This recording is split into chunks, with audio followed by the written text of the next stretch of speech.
Saat ku berjalan bersamamu, takkan ku ragu. Ku memandang kepadamu. Salam, selamat datang di ibadah online GBI Margonda, Minggu 21 Maret 2021. Kiranya kasih dan pelindungan Tuhan menyertai kita semua. Minggu ini, ibadah online kita akan dilayani oleh Gembala Pembina kita, Bapak Pendeta Niko Nyoto Raharjo, disertai dengan perjamuan kudus. Sebelum ibadah mulai, ada beberapa hal yang akan saya sampaikan. Yang pertama, berita sukacita, GBI Margonda akan mengadakan kembali ibadah di tempat dengan protokol kesehatan yang ketat.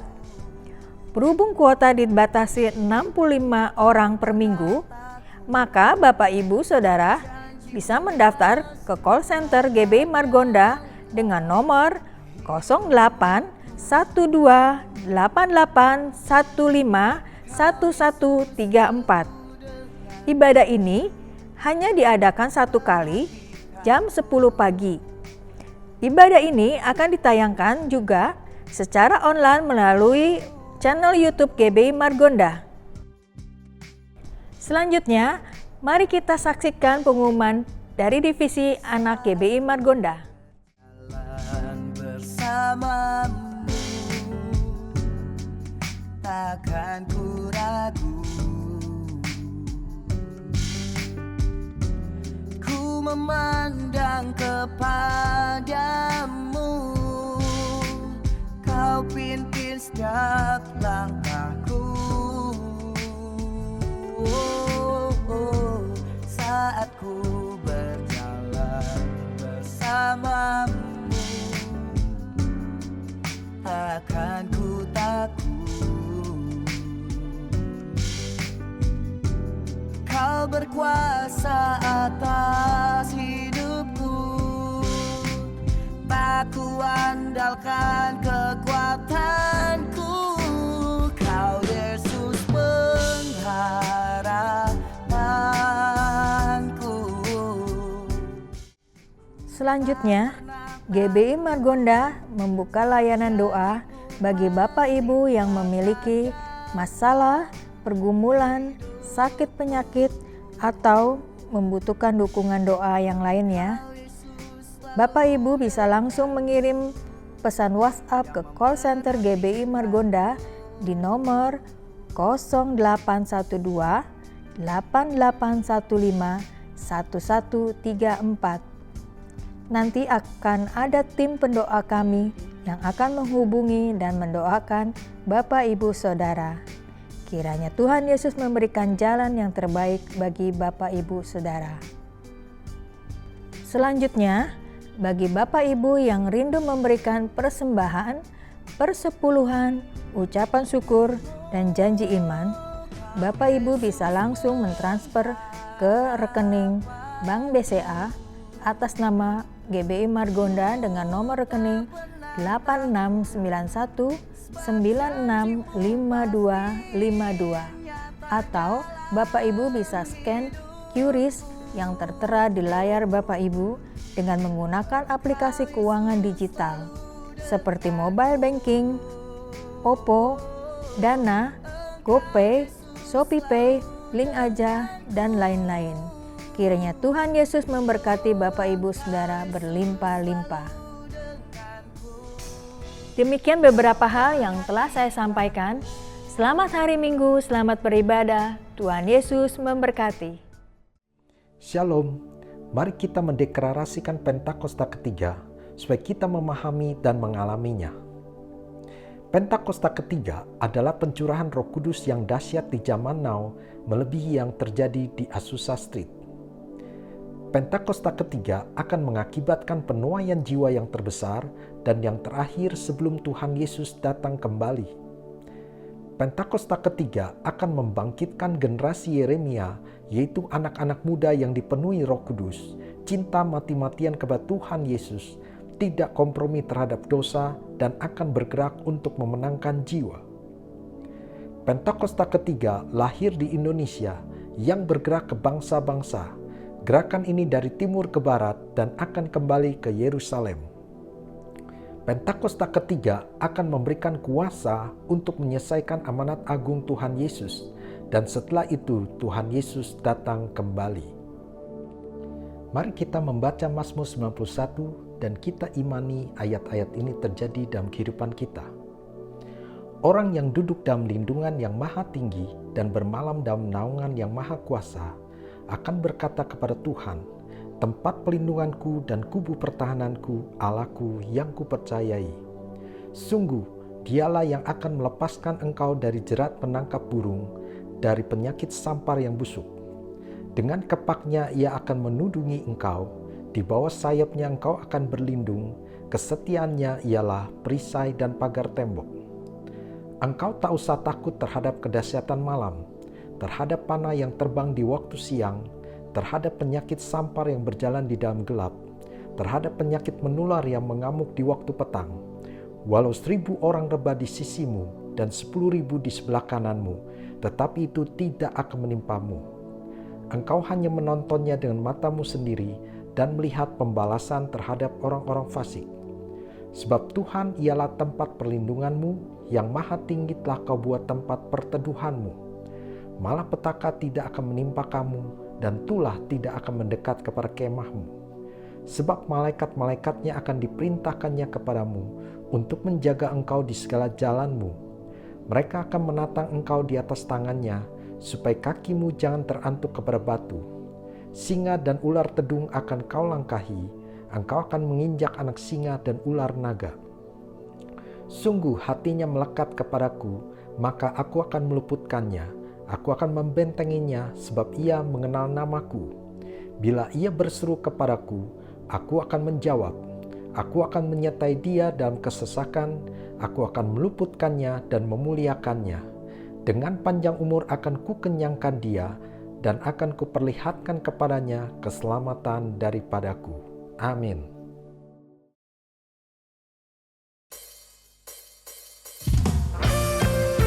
Yesus kekuatan kami Tuhan.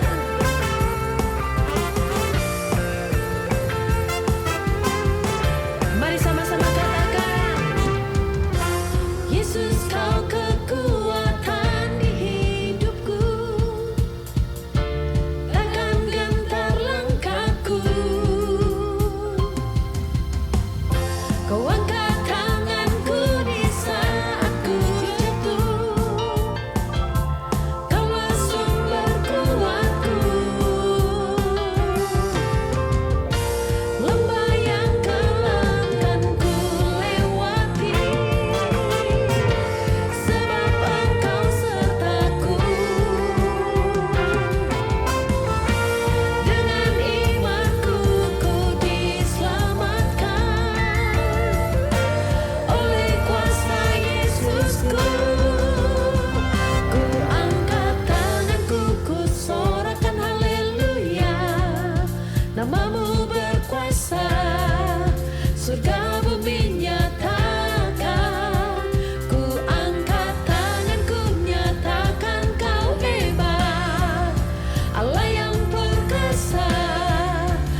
ku memujimu, kau bertata di atas pujian. Saat ku menyembahmu, Roh-Mu bekerja. Saat ku memujimu, kau bertata di atas pujian. Ku angkat hatiku, ku pandang kekudusan-Mu. Saat ku sembah, ku pujimu, ku rasakan kehadiran-Mu Tuhan.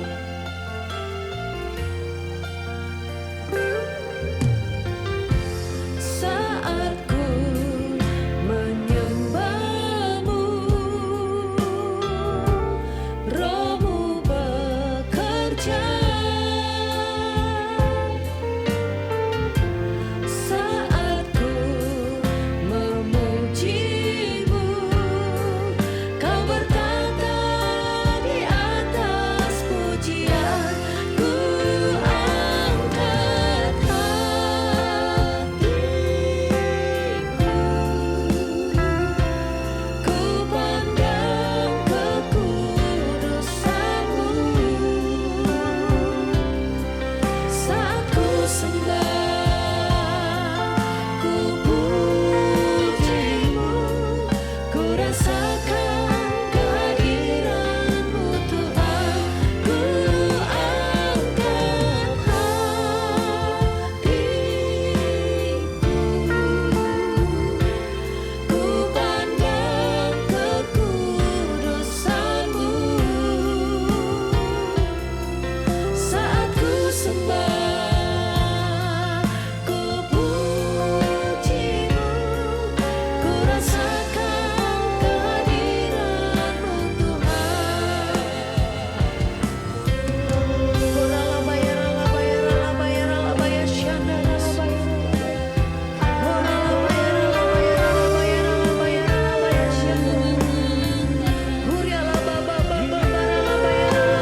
Kau yang layak,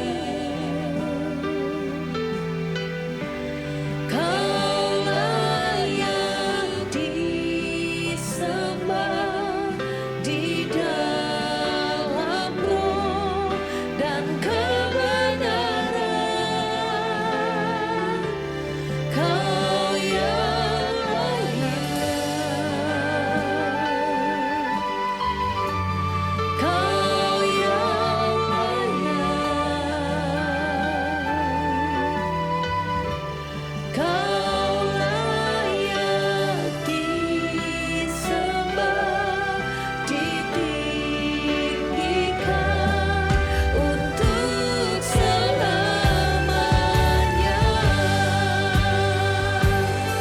Hanya Kau Yesus, Kau yang layak, Kau yang layak, Kau yang layak, Kau layak disembah di dalam roh dan kebenaran. Kau yang layak, Kau yang layak, Kau layak disembah, ditinggikan untuk selamanya. Kau layak disembah,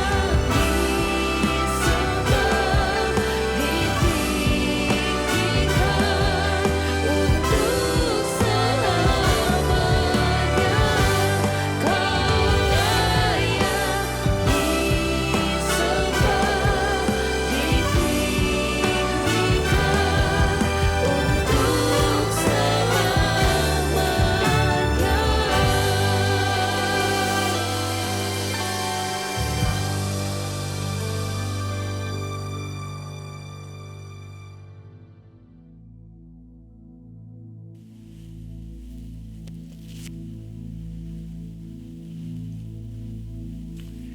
Shalom semuanya.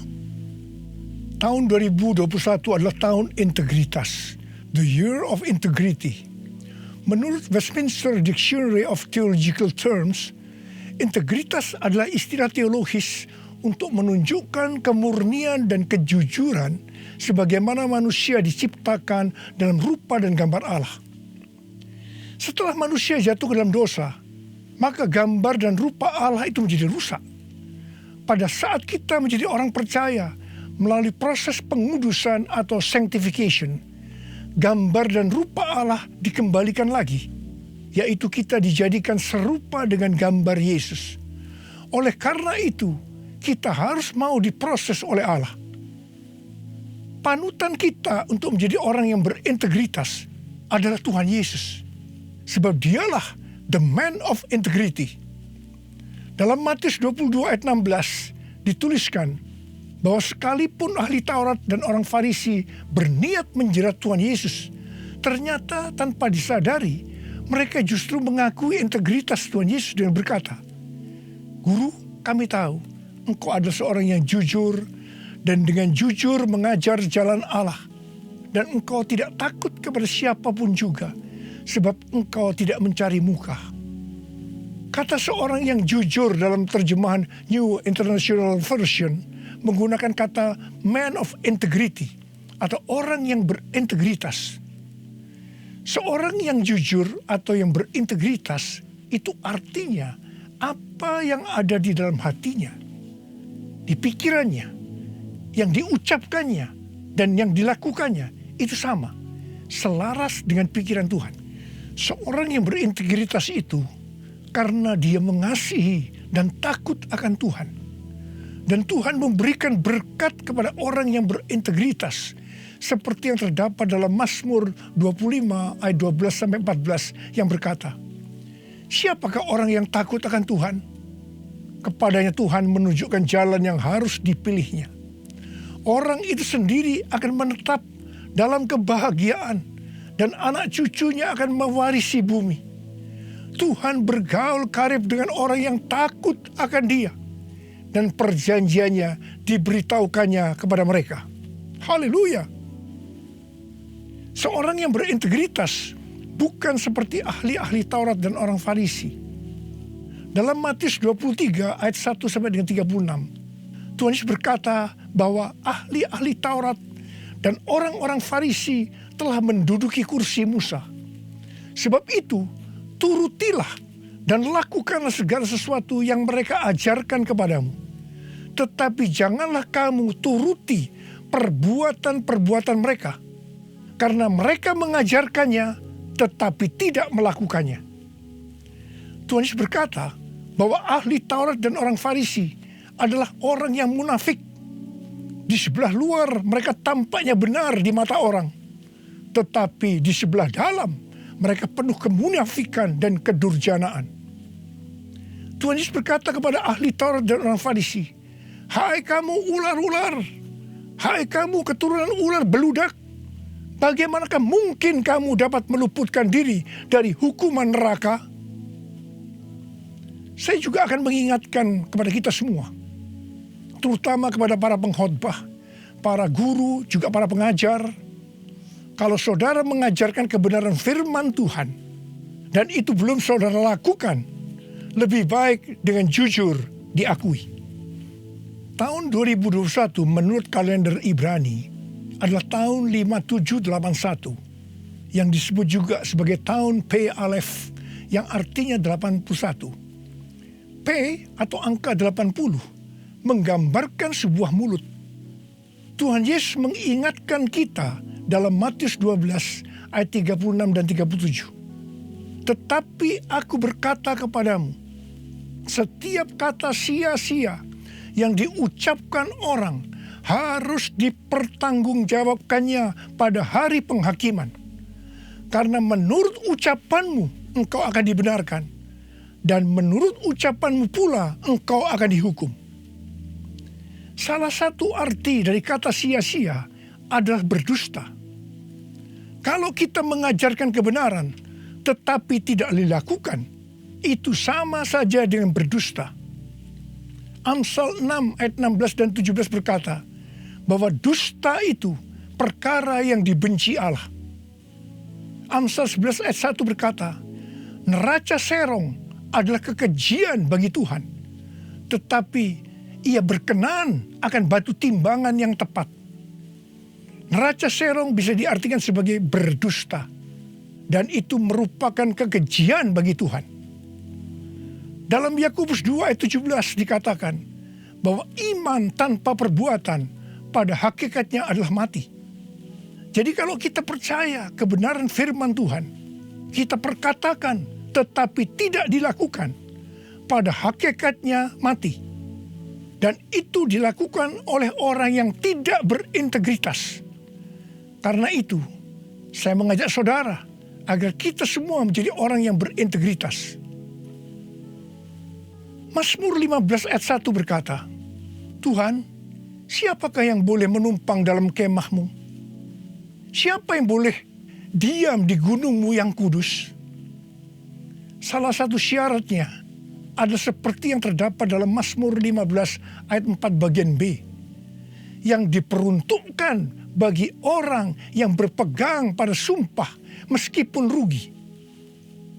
Seorang yang berintegritas akan tetap berpegang pada sumpah meskipun rugi.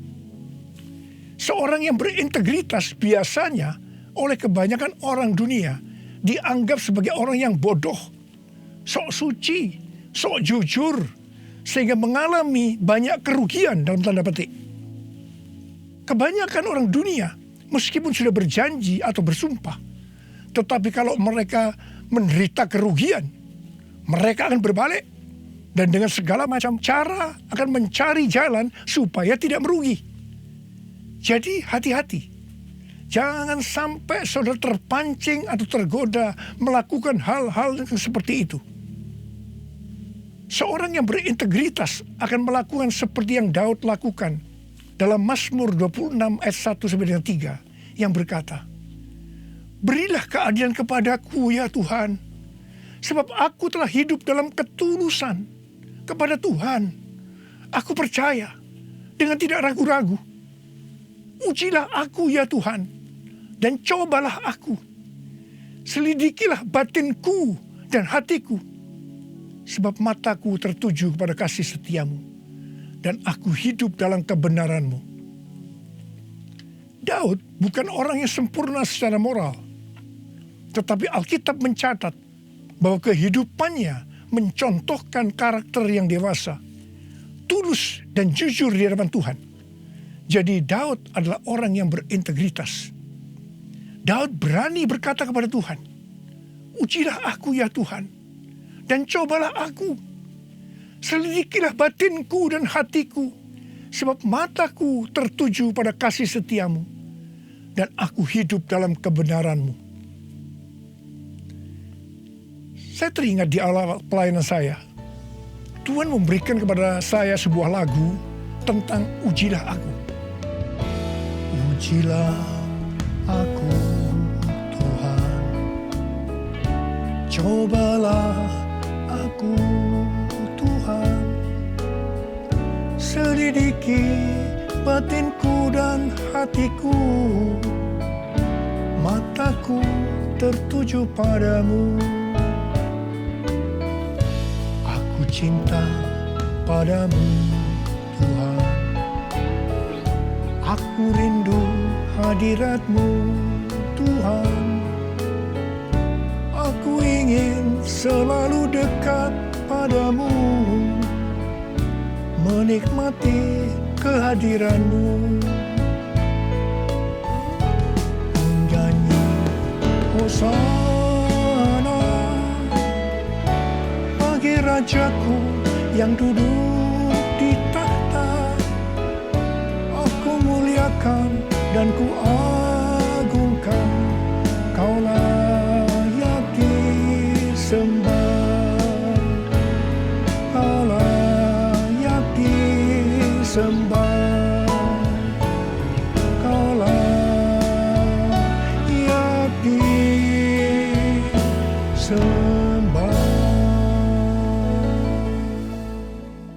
Waktu saya mulai menyanyikan lagu ini dan CD-nya mulai beredar, saya menuai banyak kritik dari hamba-hamba Tuhan yang menjadi senior saya. Mereka berkata, kok berani-beraninya Niko menyanyi lagu seperti ini? Saya berkata, bukankah ini ada di Alkitab yang dinyanyikan oleh Daud? Tetapi mereka tetap tidak bisa menerimanya. Terus terang saya kaget. Saya tidak pernah berpikir bahwa beliau-beliau itu mempunyai pikiran yang seperti itu. Saya menyanyikan lagu ini dengan satu pengertian, bahwa saya siap diuji oleh Tuhan. Dan itu saya lakukan sejak awal pelayanan saya. Mungkin ada di antara saudara yang tidak berani menyanyikan lagu ini. Saya pernah mendengar orang yang berkata, itu kan Pak Niko yang berani. Kalau saya sih belum berani. Saya hanya akan mengingatkan kepada saudara bahwa Tuhan Yesus menghendaki agar kita hidup sebagai seorang yang berintegritas. Seorang yang hidupnya jujur dan tulus di hadapan Tuhan. Mari, saya mau ajak saudara untuk menyanyikan lagu ini bersama saya.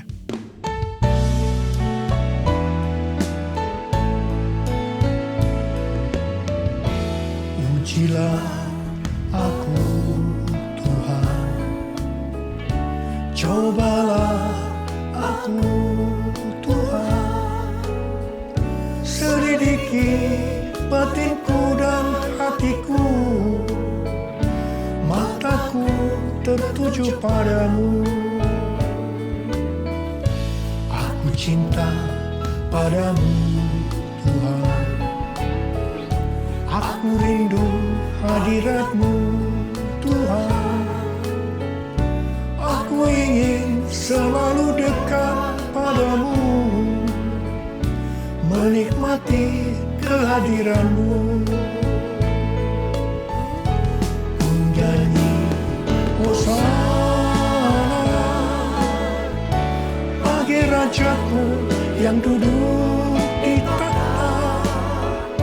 Aku muliakan dan ku agungkan, kau layak disembah,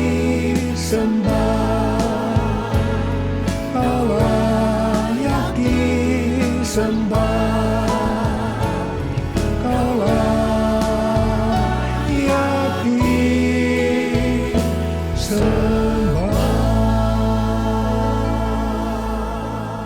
Seorang yang berintegritas adalah orang yang meyakini, memperkatakan dan melakukan iman Kristiani yang dia percayai. Sejak tahun 2018, melalui nubuatan C.D. Jacob, Tuhan menunjuk gereja kita sebagai messenger dari Pentakosta ketiga. Saya percaya kita ditunjuk oleh Tuhan menjadi messenger atau utusan Tuhan untuk Pentakosta ketiga karena kita adalah insan Pentakosta. Sebagai orang yang berintegritas, maka kita akan memperkatakan dan melakukan apa yang kita percayai, yaitu apa yang ada di dalam hati dan pikiran kita. Jadi kita akan berkata-kata dan melakukan sesuatu sebagai insan Pentakosta. Karena itu kita harus mengenal identitas sebagai insan Pentakosta. Dari zaman Azusa Street yang disebutkan sebagai Pentakosta kedua sampai dengan saat ini, bahwa kegerakan Pentakosta secara garis besarnya terdiri dari 3 grup besar. Yang pertama Pentakosta klasik, yang kedua harismatik, dan yang ketiga neo-harismatik. Jumlah total dari 3 grup ini menurut survei di tahun 2019 ada 698 juta orang, yang berarti sekitar 27% dari total kekristenan. Sinode Gereja Betel Indonesia atau GBI, di mana gereja kita termasuk di dalamnya, adalah grup Pentakosta klasik, seperti yang terlihat dalam pengakuan iman GBI. Ciri khas dari Pentakosta klasik adalah doktrin baptisan Roh Kudus dengan 5 pilar teologi Pentakosta, yaitu yang pertama keselamatan, yang kedua kekudusan, yang ketiga baptisan Roh Kudus, yang keempat kesembuhan ilahi, dan yang kelima kedatangan Tuhan Yesus untuk kali yang kedua dengan segera. Sejak sebelum dunia ini dijadikan, Allah berinisiatif menyediakan keselamatan bagi semua orang. Allah memanggil kita kepada keselamatan melalui Injil, dan kita menerima kasih karunia-Nya secara gratis melalui respon iman kita. Keselamatan yang diberikan kepada kita bukan karena usaha kita, tetapi karena pemberian Allah. Karena itu jangan ada yang memegahkan diri. Pada waktu kita percaya kepada Tuhan Yesus sebagai Tuhan dan Juru Selamat kita bertobat dan kita mengalami kelahiran baru. Kelahiran baru adalah awal perjalanan rohani kita di dalam Kristus. Ini yang disebutkan sebagai proses pembenaran atau justification. Selanjutnya kita masuk dalam proses kedua, yaitu pengudusan atau sanctification. Dalam proses ini kita dikuduskan terus-menerus oleh Roh Kudus dan firman Allah, disertai proses-proses yang menyakitkan bagi kedagingan kita. Dan goal daripada proses pengudusan ini untuk menjadikan kita menjadi serupa dengan gambar Yesus. Tuhan Yesus begitu baik kepada kita sebagai anak-anaknya, supaya kita lulus dalam proses pengudusan atau sanctification ini. Maka Tuhan Yesus membaptis kita dengan Roh Kudus, dengan tanda awal berbahasa roh. Selain itu, sebagai penyembuh atau pembuat mujizat, Tuhan Yesus selalu siap untuk memberikan kesembuhan dan mujizat kepada kita yang membutuhkan, yang sedang berada dalam proses pengudusan atau sanctification.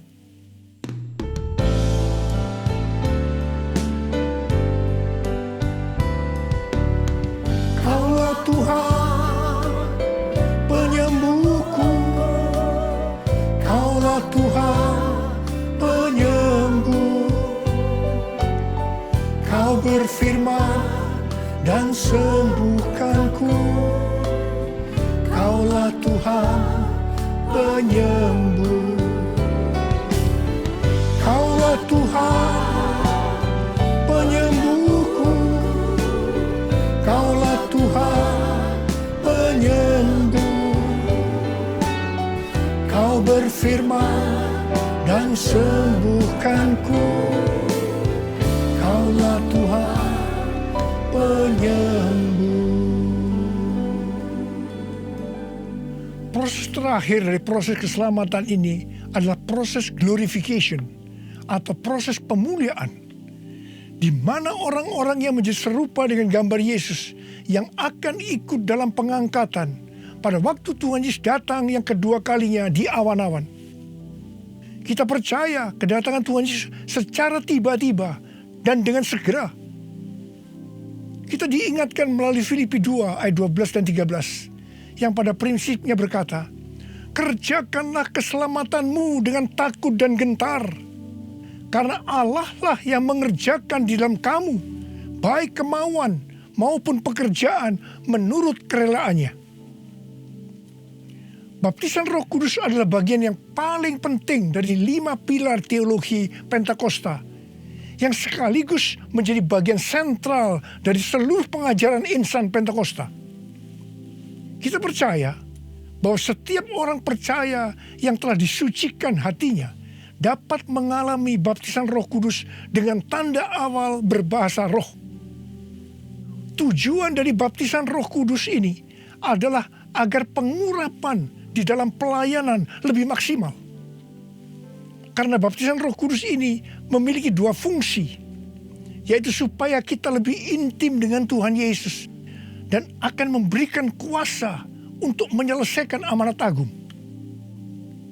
Dalam Matius 12 ayat 31 dan 32, Tuhan Yesus berkata, sebab itu aku berkata kepadamu, segala dosa dan hujat manusia akan diampuni, tetapi hujat terhadap Roh Kudus tidak akan diampuni. Apabila seorang mengucapkan sesuatu menentang anak manusia, ia akan diampuni. Tetapi jika ia menentang Roh Kudus, ia tidak akan diampuni. Di dunia ini tidak, dan di dunia yang akan datang pun tidak. Menentang dan menghujat Roh Kudus di sini juga bisa berarti menentang dan menghujat bahasa roh. Jadi kalau ada yang tidak percaya dengan bahasa roh, jangan menghujat, jangan menentang.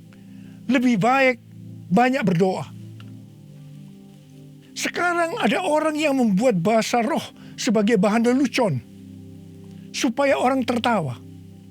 Saya hanya akan mengingatkan kepada saudara yang melakukan seperti ini, supaya saudara bertobat dan minta ampun kepada Tuhan. Roh Kudus yang dicurahkan di kamar loteng Yerusalem 2000 tahun yang lalu, itu adalah untuk memberikan kuasa untuk melakukan amanat agung. Ini disebutkan sebagai Pentakosta pertama. Pentakosta pertama ini dahsyat, sebab dalam kurun waktu 100 tahun, 70% dari dunia yang dikenal waktu itu, yaitu yang berada di bawah kekaisaran Romawi, menjadi Kristen. Pertanyaannya, apakah amanat agung sudah selesai? Jawabannya, belum. Karena itu pada tahun 1906, kembali Roh Kudus dicurahkan di Azusa Street yang disebutkan sebagai Pentakosta kedua. Pentakosta kedua ini dahsyat, sebab menurut Gordon Conwell Theological Seminary, bahwa 77,9% dari kekristenan yang ada pada saat ini dimulai dari awal abad 20, yang berarti ini dimulai dari peristiwa pencurahan Roh Kudus di Azusa Street atau Pentakosta kedua. Pertanyaannya, apakah amanat agung sudah selesai? Jawabannya, belum. Karena itu, hari-hari ini Roh Kudus yang jauh lebih dahsyat dibanding dengan Azusa Street sudah dicurahkan.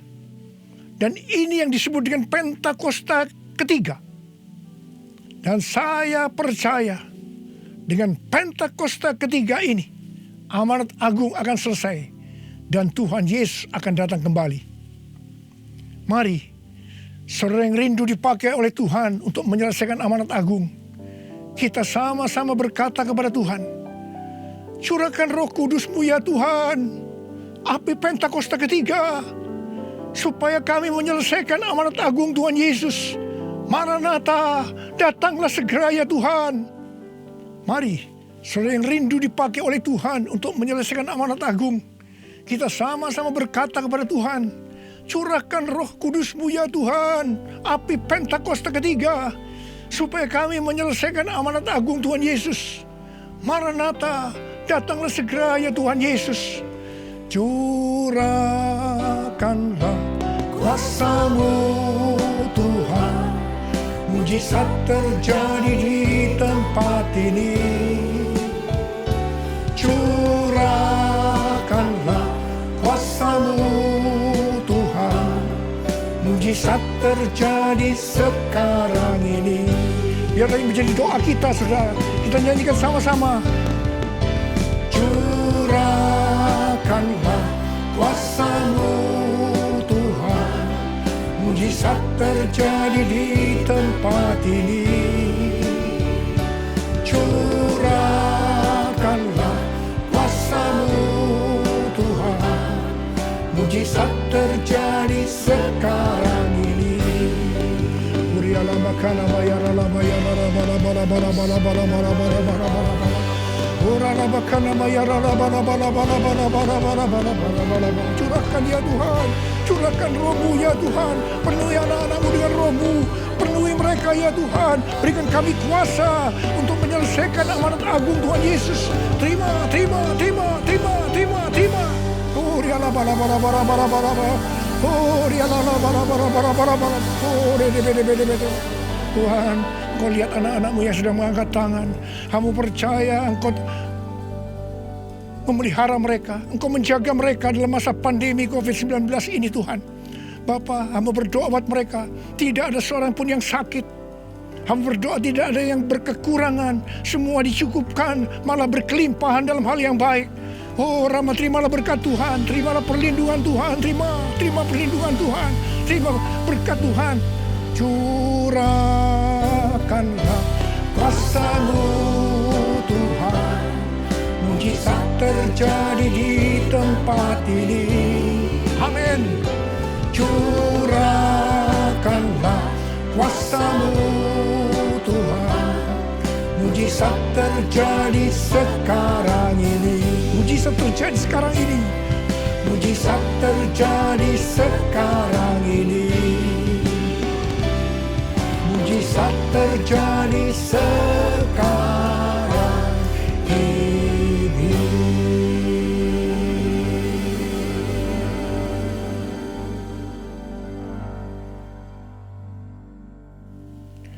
Mari saudara-saudara, kita akan masuk dalam perjamuan kudus. Kita akan mengingat ayat ini. Setiap kali kamu makan roti ini dan minum cawan ini, kamu memberitakan kematian Tuhan sampai Ia datang. Perjamuan kudus ini adalah perjamuan Tuhan Yesus sendiri. Setiap kali kita masuk dalam perjamuan kudus, Tuhan Yesus selalu berkata, biarlah ini menjadi peringatan akan daku. Karena itu mari, arahkan hati kita kepada kebaikan Tuhan. Kita akan mengingat kebaikan Tuhan. Mari kita tundukkan kepala. Bapa, siapakah kami ini sebelum kami mengenal Engkau? Kami semua orang berdosa. Upah dosa adalah maut, mati. Tapi Engkau tidak berdosa, telah dijadikan dosa oleh karena kami. Engkau harus turun dari surga mulia, menjelma menjadi manusia, untuk mati menggantikan kita semua. Dengan penderitaan yang luar biasa. Betapa baiknya Engkau Tuhan, betapa baiknya Engkau Tuhan. Engkau jadikan kami sebagai anak-anak-Mu. Engkau tuntun, Engkau berkati, Engkau sembuhkan kami. Engkau tegur juga kalau kami salah. Itu Engkau ya Abah. Itu Engkau ya Abah. Saudara, Tuhan akan memberkati saudara melalui perjamuan kudus ini. Tapi Tuhan berkata kepada kita, agar kita makan dan minum dengan cara yang benar. Oleh karena itu masing-masing berdoa. introspeksi, lihat keadaan diri masing-masing. Jangan menyimpan dosa. Kalau ada dosa yang Tuhan ingatkan saat ini, langsung minta ampun. Katakan, ampuni saya Tuhan, ampuni saya. Akui di hadapan Tuhan. Jangan sembunyikan dosa itu. Supaya engkau diberkati Tuhan. Kau melihat anak-anakmu sedang berdoa minta ampun Tuhan. Ampuni anak-anakmu, ampuni kami semua ya Tuhan, ampuni. Sekarang ya Tuhan, kami akan masuk dalam perjamuan kudus ini dengan hati yang penuh ucapan syukur. Dalam nama Yesus kami berdoa. Amin.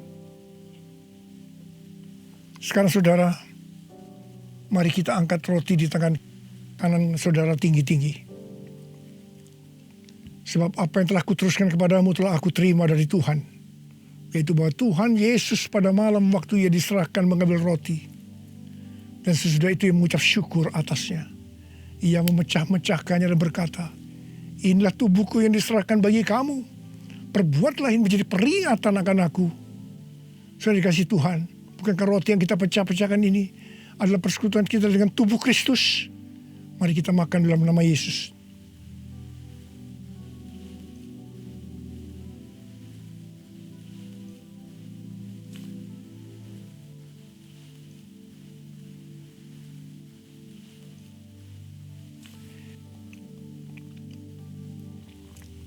Sekarang angkat cawan di tangan kanan saudara tinggi-tinggi.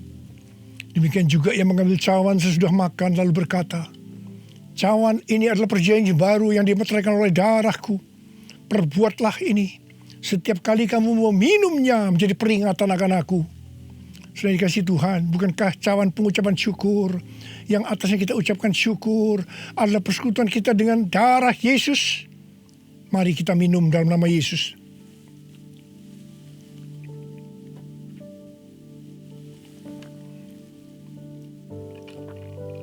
Sekarang ucapkan syukur dan terima kasih dengan suara. Jangan diam. Oh ya Tuhan, terima kasih. Terima kasih ya Tuhan. Terima kasih. Oh Oh terima kasih Tuhan, terima kasih ya Tuhan, terima kasih. Oh terima kasih ya Tuhan.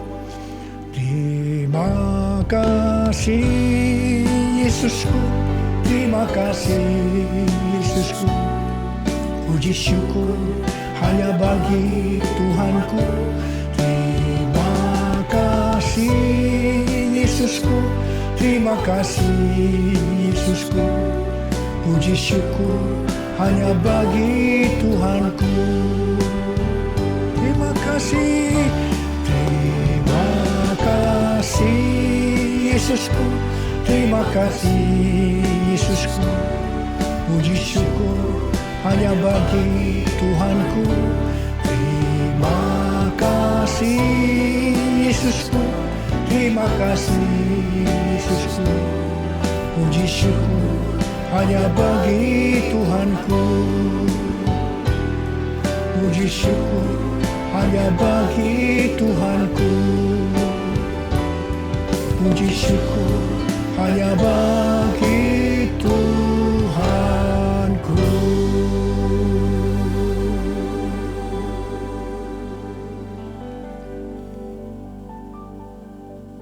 Sekarang terimalah berkat Tuhan. Kasih karunia yang berlimpah-limpah daripada Allah Bapa dalam Anak yang tunggal Yesus Kristus. Persekutuan yang manis dengan Roh Kudus menyertai saudara sekalian mulai hari ini sampai Tuhan Yesus datang menjemput kita di awan-awan dan bahkan sampai selama-lamanya. Yang percaya bersama-sama katakan amin.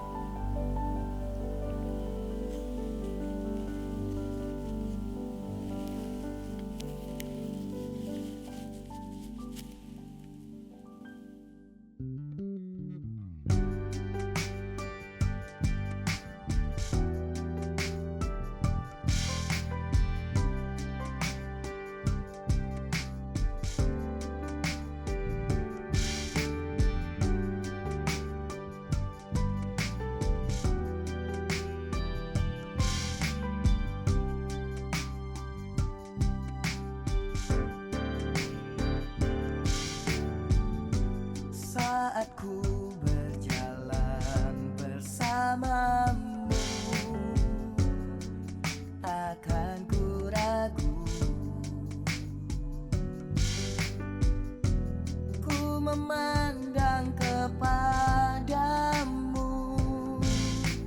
kau pimpin setiap langkahku. Saat ku berjalan bersamamu, takkan ku takut. Kau berkuasa atas hidupku, tak ku andalkan kekuatanku. Kau Yesus pengharapanku. Ku tak pernah takut, sebab janjimu pasti nyata dalam hidupku. Engkau Yesus selalu denganku, yang memperhatikanku.